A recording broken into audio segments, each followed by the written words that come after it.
এমন কিছু কৌশল জানা যায় যা জীবনের প্রায় প্রতিটি ক্ষেত্রে বেতনের আলোচনা থেকে শুরু করে ব্যবসায়িক চুক্তি পর্যন্ত ফলাফলটা আপনার পক্ষে নিয়ে আসতে পারে। শুনতে বেশ অবিশ্বাস্য মনে হয়, তাই না? কারণ আমরা দর কষাকষি বা নেগোসিয়েশনকে এক ধরনের যুদ্ধক্ষেত্র হিসেবে দেখি, যেখানে একজন জিতবে আর অন্যজনকে হারতে হবে। ঠিক তাই, কিন্তু আজকের আলোচনায় আমরা যে সোর্সগুলো পেয়েছি সেগুলো এই ধারণাটাই পুরোপুরি পাল্টে দেবার কথা বলছে। আমাদের হাতে আছে ক্রিস বসের লেখা বিখ্যাত বই নেভার স্প্লিট দ্য ডিফারেন্সের সারাংশ, কিছু রিভিউ আর লেখকের উপর লেখা কিছু আর্টিকেল। আর আমাদের আজকের মিশন হলো FBI এর একজন প্রাক্তন প্রধান জিম্মি মধ্যস্থতাকারীর বাস্তব অভিজ্ঞতা থেকে পাওয়া কিছু শক্তিশালী কৌশল বের করে আনা, যা আমরা সবাই দৈনন্দিন জীবনে কাজে লাগাতে পারবো। এবং এই কৌশলগুলোর মূল ভিত্তি কিন্তু জোর খাটানো নয়, বরং মানুষের মনস্তত্ত্ব বোঝা। ক্রিস ভস দেখিয়েছেন কিভাবে সবচেয়ে খতরনাক পরিস্থিতিতেও মানুষের মন বুঝে পরিস্থিতি নিয়ন্ত্রণে আনা যায়।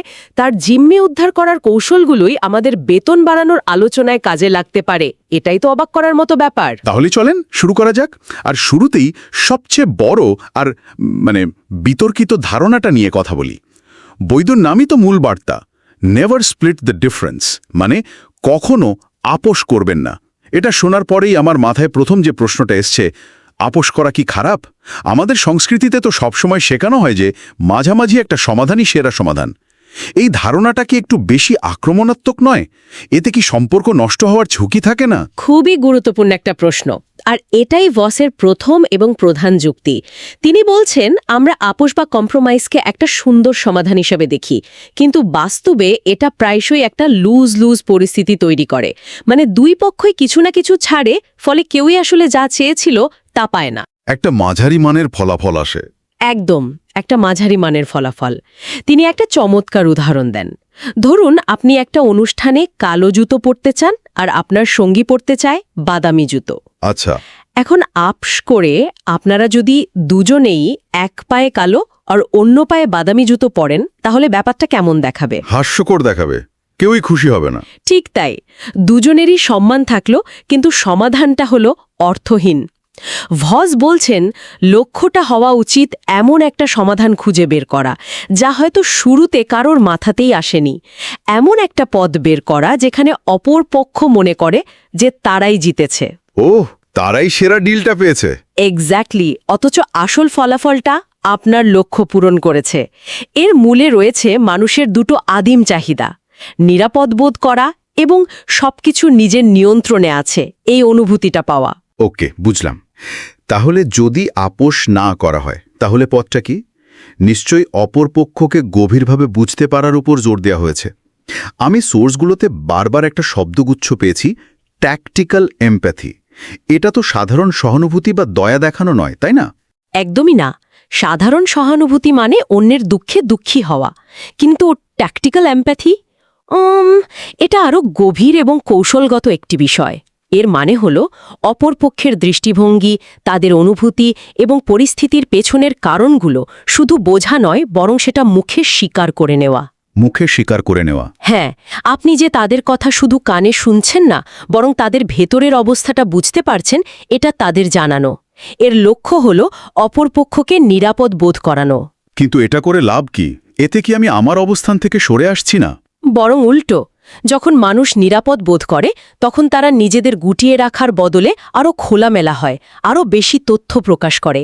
আর নেগোসিয়েশনে তথ্যই সবচেয়ে বড় শক্তি। রাইট। আপনি যত বেশি জানবেন আপনার প্রতিপক্ষের আসল চাওয়াটা কি, তাদের ভয়টা কোথায়, আপনার অবস্থান তত শক্তিশালী হবে। এটা অনেকটা অন্ধকারে টর্চ জ্বালানোর মতো। দারুণ একটা উপমা। কিন্তু এটা তো তত্ত্বের কথা হলো। বাস্তবে একটা উত্তপ্ত আলোচনার মধ্যে এই ট্যাকটিক্যাল এমপ্যাথি প্রয়োগ করার কোনো সহজ কৌশল আছে কি? অবশ্যই আছে, আর সবচেয়ে সহজ আর কার্যকর কৌশলগুলোর একটি হল মিররিং। মিররিং মানে আয়নার মতো আচরণ করা।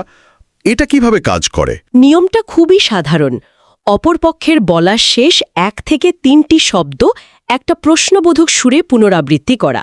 যেমন আপনার বস যদি বলেন এই প্রজেক্টের ডেডলাইনটা খুবই টাইট, আপনি শুধু শান্তভাবে বলবেন খুবই টাইট। শুধু এটুকুই? এটা শুনলে তো মনে হতে পারে আমি তাকে ব্যঙ্গ করছি বা মনোযোগ দিয়ে শুনছি না। মনে হতে পারে, কিন্তু বাস্তবে এর মনস্তাত্ত্বিক প্রভাব অংশম।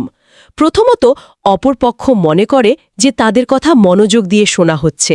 দ্বিতীয়ত, এই ছোট্ট পুনরাবৃত্তি তাদের নিজের ভাবনাকে আরও পরিষ্কারভাবে ব্যাখ্যা করতে উৎসাহিত করে। তারা যা বলেছে তার গভীরে যেতে শুরু করে। আচ্ছা আচ্ছা। ক্রিস ভস তার ছেলের সাথে ঘটে যাওয়া একটা মজার গল্প বলেন। তিনি তার ছেলেকে জিজ্ঞাসা করেছিলেন যে ট্রেনিংয়ের জন্য তার নোটবুক রেডি কিনা। ছেলেটা বুঝতে পারছিল না তিনি কি চাইছেন, তাই সে শুধু মিরর করে বলল, নোটবুক? তাতে কি হলো? ভস একটু জোরে বললেন, হ্যাঁ, নোটবুক। তিনি ভেবেছিলেন ছেলে হয়তো শুনতে পায়নি। কয়েকবার এমন হওয়ার পর যখন ছেলেটা আবার মিরর করল, তখন ভস নিজের ভাবনাটা পরিষ্কার করে বললেন, হ্যাঁ, ওই যে 3 রিং বাইন্ডারটা। ও, তখন ছেলেটা বুঝল, কারণ ভসের মাথায় নোটবুকের ছবি আর ছেলের মাথায় নোটবুকের ছবি সম্পূর্ণ আলাদা ছিল। এই ছোট্ট মিররিং কৌশলটা সেই ধারণাগত ফারাকটা বের করে এনেছিল। ওয়াও, এটা তো অসাধারণ। তার মানে শুধু শব্দ নকল করাই যথেষ্ট নয়। অনেক সময় মানুষ যা বলে তার চেয়ে বেশি প্রকাশ করে তাদের হাবভাব বা অনুভূতির মাধ্যমে। সেই আবেগগুলো ধরার কি কোনো উপায় আছে? একদম ঠিক জায়গায় ধরেছেন। এখানেই আসে ভসের আরেকটি শক্তিশালী কৌশল, লেবেলিং। লেবেলিং হলো অপরপক্ষের আবেগ বা অনুভূতিকে চিহ্নিত করা এবং সেটাকে একটা নাম দেওয়া। নাম দেওয়া? হ্যাঁ, তবে এটা সরাসরি অভিযোগের মতো করে নয়, বরং খুব সতর্কভাবে। দেখে মনে হচ্ছে, শুনে মনে হচ্ছে, বা এটা মনে হচ্ছে যে এই ধরনের বাক্য দিয়ে শুরু করতে হয়। যেমন, আমি যদি দেখি আমার ক্লায়েন্ট কোনো একটা প্রস্তাবে ইতস্তত করছে, আমি বলতে পারি, দেখে মনে হচ্ছে বিষয়টি নিয়ে আপনি কিছুটা চিন্তিত, এরকম? একদম পারফেক্ট। অথবা মনে হচ্ছে এই প্রস্তাবটা আপনার জন্য যথেষ্ট লাভজনক নয়। এই লেবেলিং তাদের ভেতরের নেতিবাচক আবেগ যেমন ভয়, সন্দেহ বা দ্বিধাকে কমাতে সাহায্য করে। কিভাবে? যখন কেউ তাদের অনুভূতিকে এভাবে স্বীকৃতি দেয়, তখন সেই অনুভূতির তীব্রতা কমে যায়। তারা তখন আরও খোলামেলাভাবে কথা বলতে শুরু করে যে কেন তারা চিন্তিত। আপনি কি কখনো এমন অনুভব করেছেন যে আপনি খুব রেগে আছেন, আর কেউ যদি শুধু বলে, বোঝা যাচ্ছে তুমি খুব রেগে আছো, তাহলেই রাগটা একটু কমে যায়? হ্যাঁ, অবশ্যই। মনে হয় যেন কেউ আমাকে বুঝতে পারছে। আচ্ছা, তার মানে প্রথমে ট্যাকটিক্যাল এমপ্যাথি দিয়ে পরিস্থিতিটা বোঝা, তারপর মিররিং দিয়ে তথ্য বের করা এবং লেবেলিং দিয়ে আবেগগুলোকে নিয়ন্ত্রণ করা। দারুণ একটা প্রক্রিয়া। তো এই সব কিছুর পরেও আলোচনায় প্রায়ই আমরা হ্যাঁ শুনতে চাই, অথচ ক্রিস ভস বলছেন না শোনাটাও নাকি খুব জরুরি। এটা তো আমাদের প্রচলিত ধারণার একেবারে বিপরীত। হ্যাঁ, এবং এটা ভসের অন্যতম বৈপ্লবিক একটি ধারণা। আমরা হ্যাঁকে সাফল্য আর নাকে ব্যর্থতা হিসাবে দেখি, কিন্তু ভস বলছেন হ্যাঁ বলার মধ্যে একটা প্রতিশ্রুতির চাপ থাকে, যা মানুষকে শুরুতেই রক্ষণাত্মক করে তোলে। ঠিক। কিন্তু যখন একজন ব্যক্তি না বলেন, তখন তিনি নিজেকে সুরক্ষিত এবং নিয়ন্ত্রণে অনুভব করেন। না বলাটা নিরাপদ, তাই না দিয়ে আলোচনা শেষ হয় না, বরং শুরু হয়। কিন্তু আমি কিভাবে কাউকে না বলতে উৎসাহিত করব? আমি তো চাই তারা আমার প্রস্তাবে রাজি হোক। আপনি এমন প্রশ্ন করবেন যা না বলার সুযোগ তৈরি করে। যেমন, কাউকে ফোন করে আমরা সাধারণত জিজ্ঞাসা করি, এখন কি কথা বলার জন্য ভালো সময়? এর বদলে জিজ্ঞাসা করুন, এখন কি কথা বলার জন্য একটি খারাপ সময়? ও, না দিয়ে শুরু করার পর চূড়ান্ত লক্ষ্য কি? আমরা তো শেষ পর্যন্ত একটা সমাধানে পৌঁছাতে চাই। চূড়ান্ত লক্ষ্য হল অপরপক্ষের মুখ থেকে শুধু হ্যাঁ নয়, বরং দ্যাটস রাইট বা ঠিক বলেছেন শোনা। ক্রিস ভস দ্যাটস রাইট এবং ইউ আর রাইটের মধ্যে একটা বড় পার্থক্য করেন। ইউ আর রাইট মানে আপনি ঠিক। হ্যাঁ, কেউ যখন বিরক্ত হয়ে বলে, আচ্ছা বাবা, আপনিই ঠিক, তার মানে সে আর তর্ক করতে চাইছে না। এটা কথোপকথন শেষ করার একটা উপায়। আর ঠিক বলেছেন বা দ্যাটস রাইট? ঠিক বলেছেন হলো চূড়ান্ত স্বীকৃতি। এর মানে হলো আপনি তাদের কথা এবং পরিস্থিতিটা এতটা ভালোভাবে বুঝেছেন এবং গুছিয়ে বলেছেন যে তারা মনে করছে আপনি তাদের থেকেও তাদের অবস্থাটা ভালো বুঝেছেন। আচ্ছা। এটা একটা সফল সারাংশের মাধ্যমে অর্জন করা যায়। আপনি তাদের বলা কথা, তাদের অনুভূতি এবং তাদের সমস্যাগুলো লেবেলিং এবং মিররিংয়ের মাধ্যমে এমনভাবে গুছিয়ে বলবেন যে তারা মুগ্ধ হয়ে বলতে বাধ্য হবে, হ্যাঁ, ঠিক এটাই আমি বলতে চেয়েছি। আর যখন তারা এটা বলবে, তখন বুঝবেন আপনি তাদের পূর্ণ আস্থা অর্জন করেছেন। এখন সমাধানের পথে এগোনোর সঠিক সময়। আর এই ঠিক বলেছেন অর্জন করার জন্য কি বিশেষ কোনো ধরনের প্রশ্ন করতে হয়? হ্যাঁ, এখানেই আসে ক্যালিব্রেটেড প্রশ্নের ধারণা। এগুলো এমন প্রশ্ন যা শুধু হ্যাঁ বা না দিয়ে উত্তর দেওয়া যায় না। এই প্রশ্নগুলো সাধারণত কি বা কিভাবে দিয়ে শুরু হয়, কেন দিয়ে নয়, কারণ কেন প্রশ্নটা অনেক সময় অভিযোগের মতো শোনায়। যেমন এই প্রস্তাবটা কার্যকর করতে ঠিক কি কি লাগবে, অথবা এই সমস্যার সমাধান আমরা কিভাবে করতে পারি, এরকম। একদম। এক দর কষাকষির সময় সবচেয়ে শক্তিশালী একটা প্রশ্ন হলো, আমি এটা কিভাবে করতে পারি? ধরুন কেউ আপনার কাছে অবাস্তব একটা দাবি করল। আপনি রেগে না গিয়ে অসহায়ত্ব প্রকাশ করে যদি বলেন, আপনি যে দামে জিনিসটা চাইছেন সেই দামে দিলে তো আমার লোকসান হবে, আমি এটা কিভাবে করতে পারি? এই প্রশ্নটা তাদের আক্রমণাত্মক অবস্থান থেকে সরিয়ে এনে সমস্যা সমাধানের অংশীদার করে তোলে। তারা তখন আপনার সমস্যা সমাধানের জন্য ভাবতে শুরু করে। দারুণ। এই সবগুলো কৌশলকে যদি আমরা একত্রিত করে একটা বাস্তব পরিস্থিতিতে ফেলি, ধরা যাক কোনো একটা জিনিসের দাম নিয়ে দর কষাকষি হচ্ছে, এর জন্য কি ক্রিস বসের কোনো নির্দিষ্ট মডেল বা ফর্মুলা আছে? হ্যাঁ, অবশ্যই। দাম নিয়ে দর কষাকষির জন্য তিনি একারম্যান মডেল নামে একটি অত্যন্ত কার্যকর কৌশলের কথা বলেন। এটা কোনো জাদু নয়, বরং মনস্তত্ত্বের উপর ভিত্তি করে তৈরি করা কয়েকটা ধাপের একটি প্রক্রিয়া। ধাপগুলো কি কি?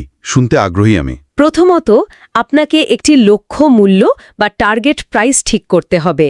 ধরা যাক আপনি একটি জিনিস ১ লক্ষ টাকায় কিনতে চান। আচ্ছা।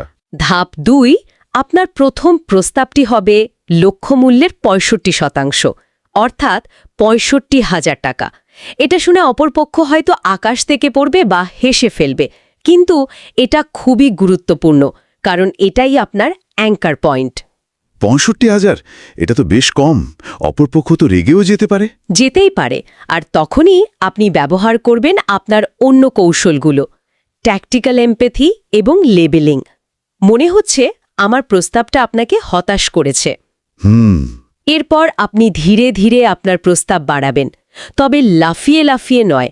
আপনার পরের প্রস্তাবগুলো হবে লক্ষ্যমূল্যের ৮৫%, তারপর ৯৫% এবং সবশেষে ১০০%।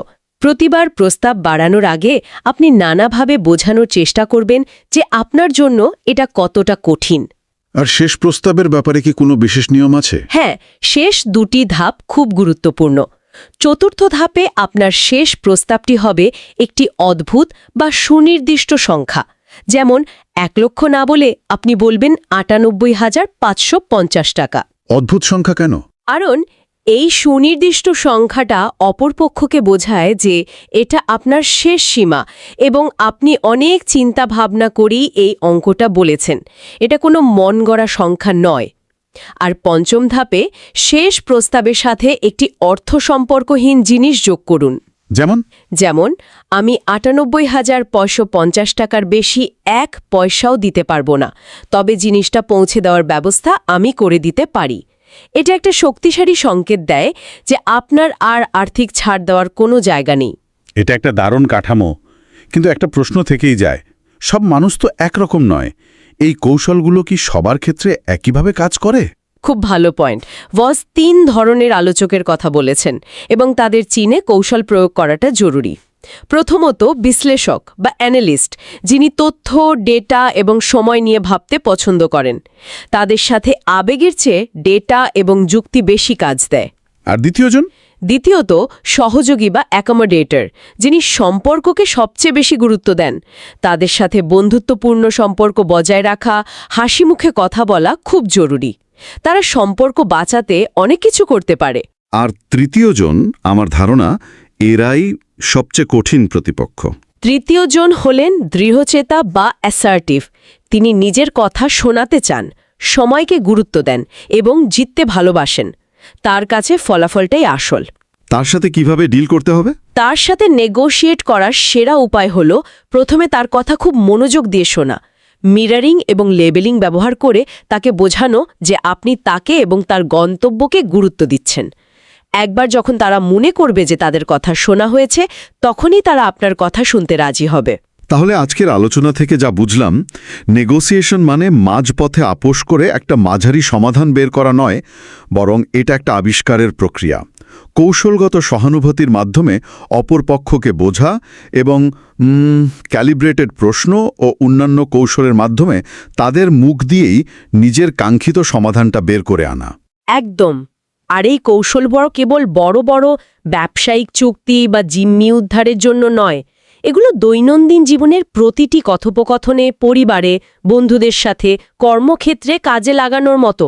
আসলে এটি মানুষের সাথে আরও ভালোভাবে সংযোগ স্থাপনের একটা শক্তিশালী উপায়। আমাদের শ্রোতাদের জন্য শেষ একটা ভাবনা রেখে যেতে চাই। ক্রিস ভস ব্ল্যাক সোয়ান নামে একটি ধারণার কথা বলেন। ব্ল্যাক সোয়ান হল এমন কোনো তথ্য যা আলোচনার মধ্যে লুকিয়ে থাকে এবং যা আপনি আগে জানতেন না, কিন্তু সেটা জানার পর পুরো আলোচনার মোড় ঘুরে যেতে পারে। এটা এমন একটা তথ্য যা এক মুহূর্তে আপনার অবস্থানকে দুর্বল বা অত্যন্ত শক্তিশালী করে দিতে পারে। তাহলে শ্রোতাদের জন্য আমাদের শেষ প্রশ্নটা এটাই হতে পারে, আপনার পরবর্তী গুরুত্বপূর্ণ কথোপকথনে, সেটা বসের সাথে হোক বা সঙ্গীর সাথে, সেই অপ্রত্যাশিত ব্ল্যাক সোয়ান কি হতে পারে যা পুরো পরিস্থিতি বদলে দিতে পারে, এবং আজকের আলোচনা থেকে শেখা কৌশলগুলো ব্যবহার করে কিভাবে সেই লুকিয়ে থাকা তথ্যটি খুঁজে বের করা সম্ভব।